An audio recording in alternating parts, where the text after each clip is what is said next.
Hi.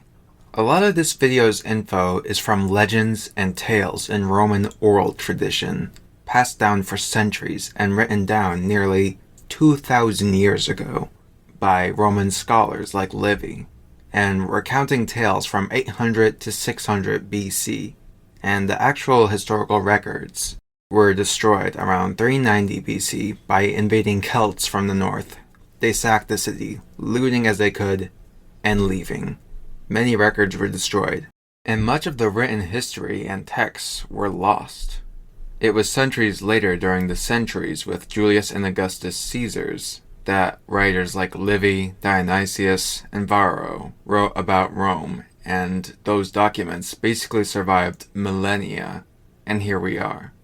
Romans like Livy say their city was founded by a man named Romulus, brother and murderer of Remus, raised by a she-wolf, a lupa, or rather a prostitute, as Livy suggests in Roman slang, lupanar. Anyway, with 7 semi-mythical kings. Historians now doubt Livy's history of Rome, the kingdom period especially, but a faction of scholars like John Kie and author Susan Wise Barr believe that all histories of ancient times involve a great deal of speculation. Speculation anchored by physical evidence, like relics and ruins, isn't more reliable than speculation anchored by the stories that a people choose to preserve and tell to their children.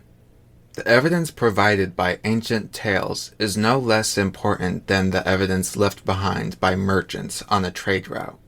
Both need to be collected, sifted, evaluated, and put to use.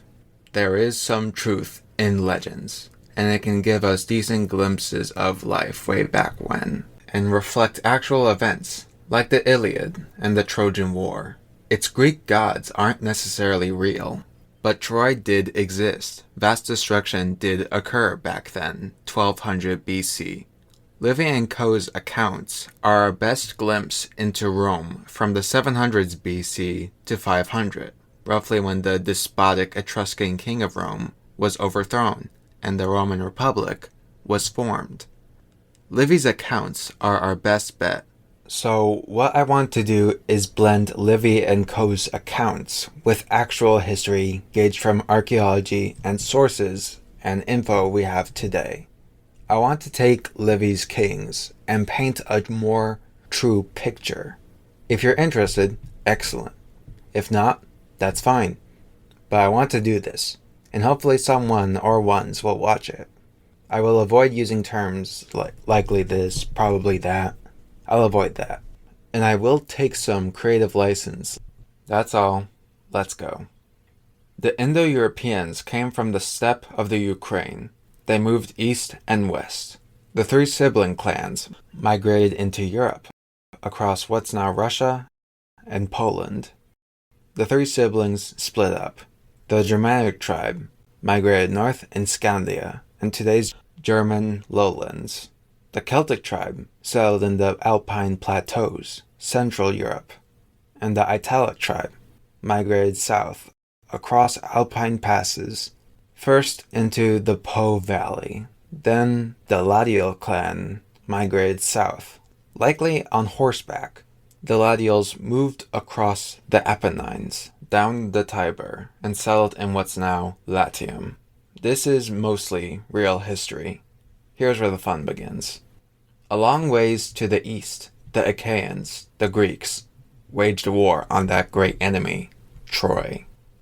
Egyptian records relate around this time the tumultuous chaos of the sea peoples, persons beyond known civilization. They likely responded to a vast drought that is believed to have affected much of the world, like in the Balkans. Another factor was the Indo-Europeans. Based on some geography, the Europeans held the East Balkans coast and fathered the Thracians, Hittites, and the Greek Achaeans. The Indo-Aryan people spread west across the mountains, and the combined pressure of the Aryas and drought pushed coastal Balkaners onto their ships. They took to the sea. They left. They became the sea peoples, and raided land after land, looking for food and pastures. to take care of their families. Child mortality rates are high at this time across the globe. The best way to ensure infant safety is a healthy diet. Whether it's hunter-gatherer or agrarian farming, they must find lands or their children may die. Their spouses will know loss, and they can't let that happen. They raid the Greeks, the Hittites, the Levant, even Egypt is not safe. The new kingdom was brought to the brink of collapse, and its best days of Egyptian empire were now behind them. The sea peoples ravaged lands and sea trade, likely pilfering trade ships for what they could find. They looked for food, but would come across some treasures of metals. Ultimately, they would land on a shore and call it home. The Shekelish, for instance, took Sicily. Shekelish, Sekeles, Sikelis, Sicily. They gave their name to the land. The Pelset took Palestine and named for themselves as the biblical Philistines. Yes, the ones that fought the Hebrew tribes of Israelites. The Teresh are believed to be the Tirsinoi Razna, Tir-Ras, Teresh, the Etruscan people. They had several names by the Greeks and Latins. There were perhaps a dozen sea peoples, roughly 12 nations, as in each one had clans and families that identified with each other by a distant common ancestor, or some other bond. The Teresh settled in Italy from Asia Minor. They were Trojan allies against the Achaeans. After the Iliad and the heroics of Hector of Troy, Hector's cousin, Aeneas, second only to him in warrior prowess, escaped the carnage of the Greek Achaeans killing his people.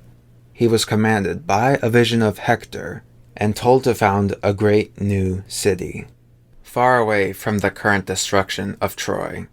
Aeneas got his family and a band of followers. They went together.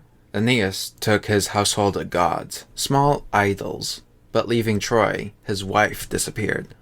Her ghost said he was to go west, where the Tiber River flowed.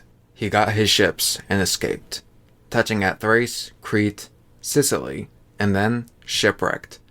Turns out he landed near Carthage, in Atlasia, the Sahara. He was later received by Dido, the local queen. Both were widow and widower. He told his story, and as time passed, they fell in love, and he lingered there until he was chided by Mercury, aka Hermes, the Greek god, and told Rome was his goal. Guilty to his core and wretched, he abandoned Dido with determination to follow his great fate, as he was a demigod of Venus, Aphrodite, and his mortal father, Anchises. Aeneas had a divine purpose, to avenge the Trojan people and found a great city on the Tiber. Dido is heartbroken and attacks herself. Her last wish is a curse on the Trojans, and thus promising the future Punic Wars. Aeneas visits the underworld, then heads to Latium to finally reach Italy.